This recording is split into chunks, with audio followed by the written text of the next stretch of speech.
In this tutorial, we're going to be talking about restoring an old photograph. So here I've scanned an old photograph. It's actually from an old print. And here's my grandfather and my grandmother. So this is kind of a cool photograph for me. They're riding Harley out on the ranch. So first of all, we scanned this photo, haven't done anything to it, and when you look at it, you notice it's pretty damaged. Up here there's some water damage. There's lots of cracks and creases. If we zoom in, we'll notice there's a lot of spots. And we're going to show you today some techniques for restoring an old photograph. So first of all, the photo's way too overexposed. If we look at our histogram, it's really bright. So let's go ahead and open up the curves. You can hit Command M, open up a new curves, and let's just drag this down. Just darken that up a little bit. That looks pretty good right in there. And then I'm going to merge these two layers together with Command or Control E. And now I'm going to duplicate the layer, Command or Control J, and I'm actually going to convert this to grayscale. And then let's convert it back to RGB. It's just a little easier to work that way. This gets rid of that color information, which frankly for our purposes doesn't really matter. Let's go ahead and let's open up a levels adjustment to bring this down a little bit, darken up those shadows. And one thing that's bothering about me this photo a little bit is we were losing a lot of highlight detail. So let's go ahead and duplicate this layer. We can hit Command or Control J, or we can go ahead and drag this down to here and create a duplicate. Let's go up to Image, Adjustments, Shadows and Highlights. Hit 0 on the shadows, and then let's drag this in just a touch. You'll notice we're getting a little more detail out of those highlights, but it's ruining some of the shadows. So let's drag in a little shadows. I don't like that, so we're going to come back and we're going to fix this later. So let's worry about the highlights. That looks pretty good right in there. Let's hit OK. And then as we've talked about in previous tutorials, if you've been watching, is we're going to use an adjustment layer, so and a mask. So let's go ahead and hit the mask on this layer, click on the mask, and we're going to hit Control or Command I to invert it to negate the effect of that highlight layer we just did. Now we're going to go to our brush tool and we're going to paint white over those areas that we want that effect to appear in. So if you're new to this, check out my tutorial on adjustment layers and this will make a lot more sense to you.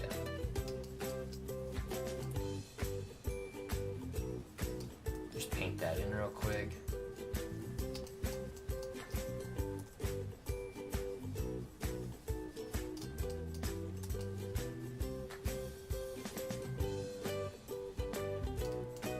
Remember, if we want to kind of feather it in, we can just use a low opacity brush just to make that effect a little smoother.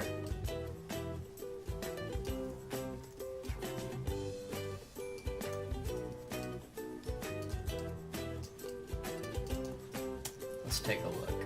So we're covering quite a bit of detail in those highlights. It's looking pretty good. Touch this up just a little bit. Come back through here. A lot of the image actually benefits from a little bit more highlight detail. And then let's come in, let's make a curves adjustment layer. Command or Control M, open up a new curves. And we can go to these defaults, which is pretty handy. Let's just throw in medium contrast.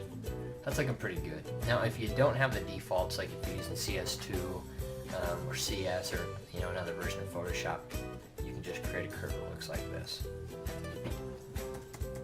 So that's looking pretty sharp. Just kind of checking out the effect, checking out what this is doing.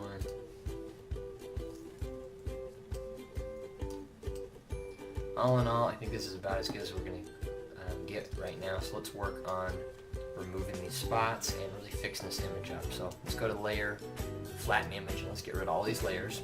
And we just got our background layer now, so let's duplicate the image again. And let's start working on these little spots. There's a lot of little spots and stuff in here, and a clever technique that we can use to get rid of a lot of them is the filter. So let's go to the filters, go to Noise, Dust and Scratches, and you'll notice a lot of them are disappearing right off the bat.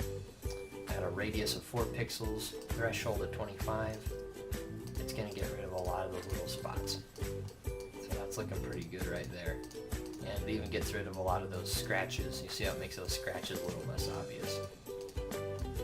Now this is working really well for this photograph because there's not a lot of sharpness to this image. It's a pretty soft image. It's an older photograph, not that great. But you'll notice like right in here, look how it's softening that little detail of the bike. So we're going to go back through and fix that in just a moment. But overall, I think this is making a big difference. So this is going to make our job of cleaning up this image a lot easier. Because having to go through and retouch all of those little spots one by one is a real pain in the butt. Let's go ahead and hit OK. Let's go ahead and we're going to take and add a layer mask. Now if you're using Photoshop Elements, you can't do layer masks like this, but what you can do is use the eraser tool and erase the spots instead of masking them out. So let's go ahead, change to our brush, and we're going to paint black over the areas of the photo that we don't want that effect to apply to. So I'm going to go over the eyes. You know, it's not making a big difference on the faces, but if this was a sharper photograph, it would. We can toggle this back and forth. This line on his shirt was getting a little soft right here as well. Remember this part on the bike got a little soft, so let's go ahead and paint that back in. It's looking good. This bike part also got a little soft. We can go ahead and switch to white and paint a really small brush and then paint that effect back in on that line. What else? We'll just toggle back and forth. See how that was affecting our image. Overall, it really didn't change a lot. Like I said, this is a pretty soft photograph, and so it didn't do a whole lot. But we want to make sure that we don't foul up the image by doing this effect, because it can make people's eyes and clothing and things of that nature look pretty weird if the photograph is a lot sharper. So I'm going to go ahead and merge these layers, duplicate the layer once again, and I want to start working on the big stuff. So let's go up and work on these big creases and stuff. Let's go to our clone stamp tool, and we're going to sample over here. You'll notice I'm using a pretty low hardness brush. And the nice thing about old photographs is there's going to be a lot of variety in the backgrounds, so we don't really have to worry a whole lot about being particularly careful with what we sample and how we clone this in. We want it to look natural, of course, but we don't have to be super particular about it.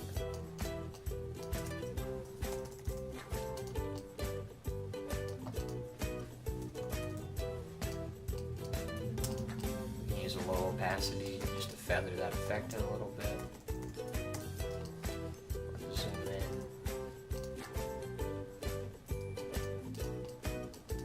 The clone stamp works really well for this kind of stuff.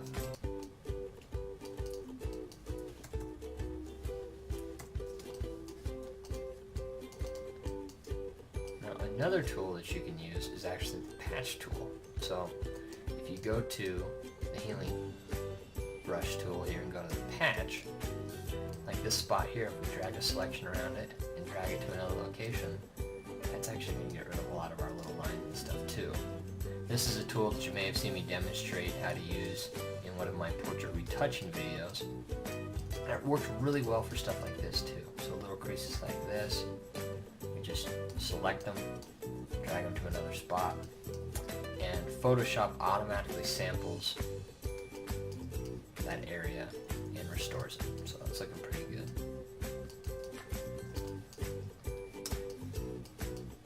Bottom of this photograph and the side here, I just noticed that we want to crop those.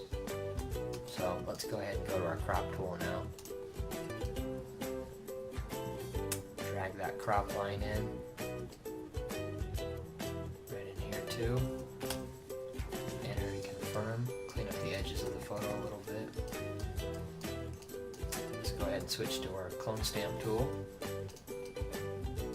Clone in these little lines here.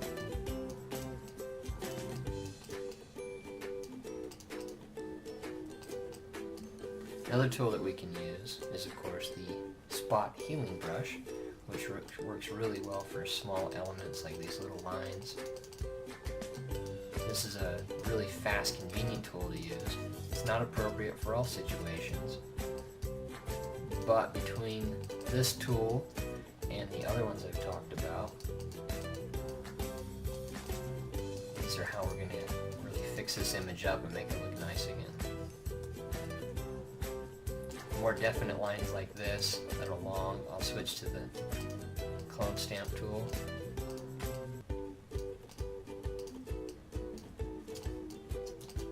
Every photograph is a little bit different, so you're going to find that certain techniques and certain tools work better for particular images. Using a lower opacity brush, I'm just going to feather this in a little bit. Maybe even switch over to the healing, spot healing tool. Get some more of this.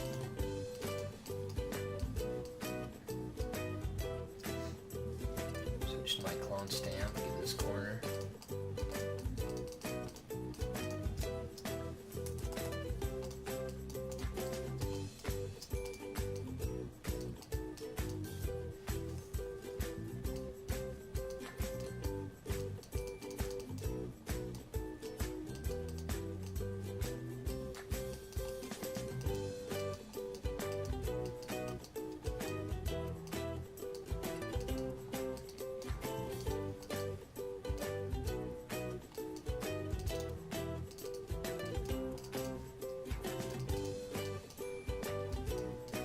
And I just like to move around the photograph, touching up areas as I go.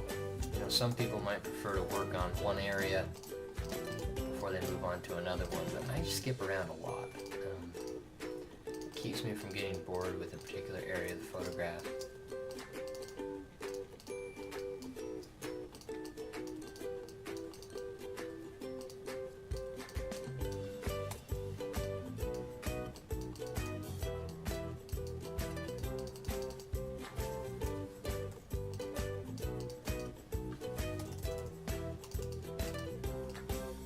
I feel like if you work in one area too long, you get really tired of it, so having a little variety when this is a very repetitive task is pretty nice.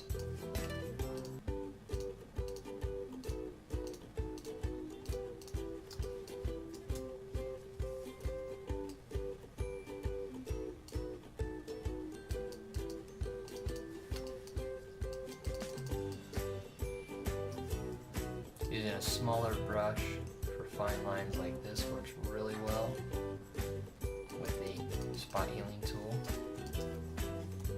Switch to the clone stamp for larger areas like this, or longer lines and a little more variety, a little more varied, I mean to say.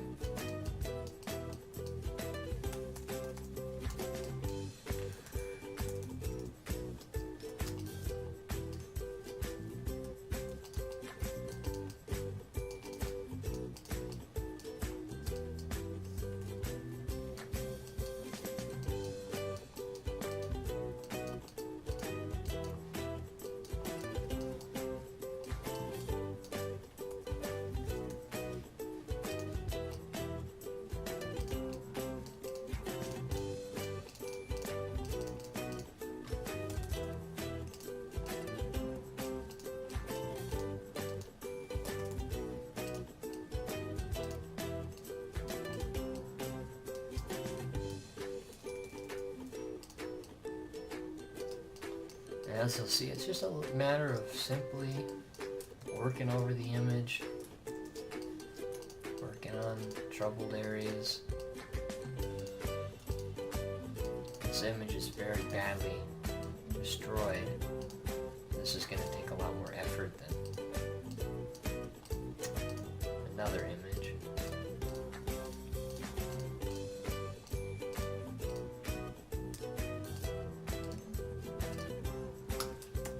Zoom in and get this pant cuff here, sampling this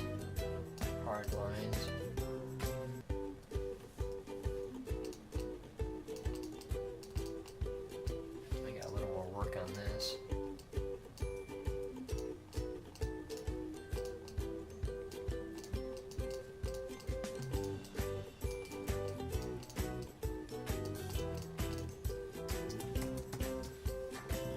Notice I'm constantly zooming in and out, working on different parts of the image.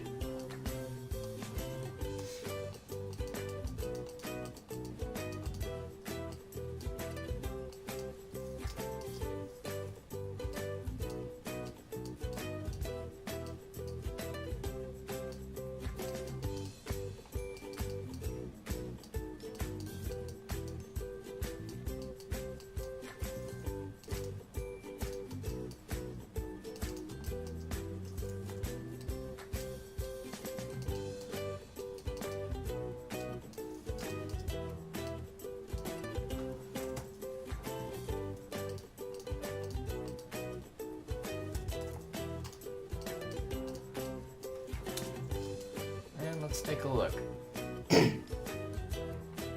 So here's our original image before any restoration work. And here's our current image. So little by little we're getting rid of a lot of those creases and cracks. And as I continue working on it, I'm going to use the same techniques that I've already talked about. I'm going to be switching between the spot healing brush tool, the patch tool, and the trusty old clone stamp tool. I got a lot more little spots to work on, a lot more large areas like these big creases. But little by little I'm just going to work it over, and with your photographs, you know, it's just going to be a fairly laborious process. You just got to keep working on it, and the photograph's going to start to look really good. So I'm going to keep working on this one. Why don't you pull up one of your photographs and follow along. Try these techniques out. If you have any questions, feel free to post them in the comments. Thanks.